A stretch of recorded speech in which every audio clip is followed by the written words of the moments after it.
السلام علیکم ورحمۃ اللہ وبرکاتہ۔ آپ نے بہت سے لوگوں کو دیکھا ہوگا فرض نماز کے بعد وہ لوگ سر پر ہاتھ رکھ کر نہ جانے کچھ پڑھتے ہیں۔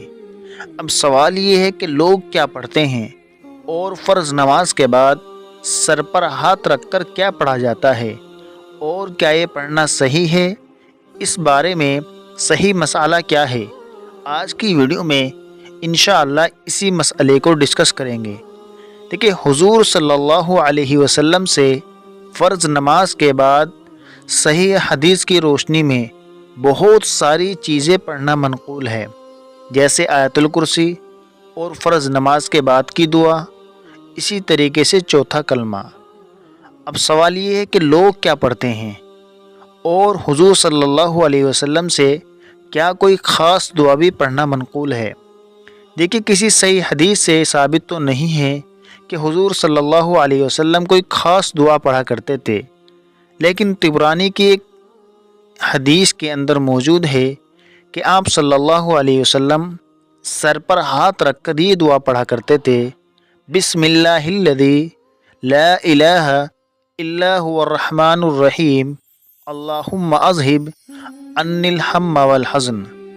لیکن بہت سے لوگوں نے اس روایت کو ضعیف کہا ہے، لیکن چونکہ علماء کرام جانتے ہیں ضعیف حدیث کو فضائل کے باب میں ذکر کیا جا سکتا ہے۔ اب بہت سے لوگ اس کے علاوہ کچھ اور پڑھتے ہیں، جیسے بہت سے لوگ یا قویو پڑھتے ہیں، بہت سے لوگ یا نورو پڑھتے ہیں۔ اب ان چیزوں کو، ان الفاظ کو پڑھنا کیسا ہے؟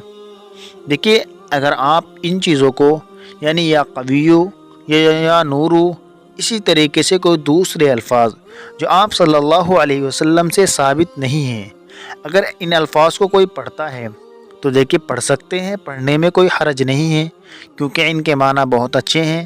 یا قویو ذہن اور یادداشت کی تیزی کے لیے پڑھا جاتا ہے، یا نورو روشنی یعنی آنکھوں کی روشنی کی برقراری اور اس میں اضافے کے لیے پڑھا جاتا ہے، یعنی نظروں کی تیزی کے لیے اس کو پڑھا جاتا ہے۔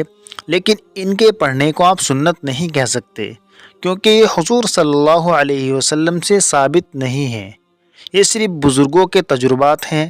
آپ ان کو بطور عمل اور بطور وظیفہ پڑھ سکتے ہیں۔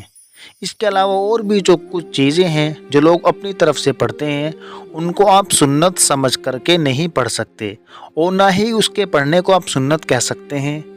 ہاں، صرف آپ بطور عمل اور بطور وظیفہ پڑھیں تو کوئی حرج نہیں ہے۔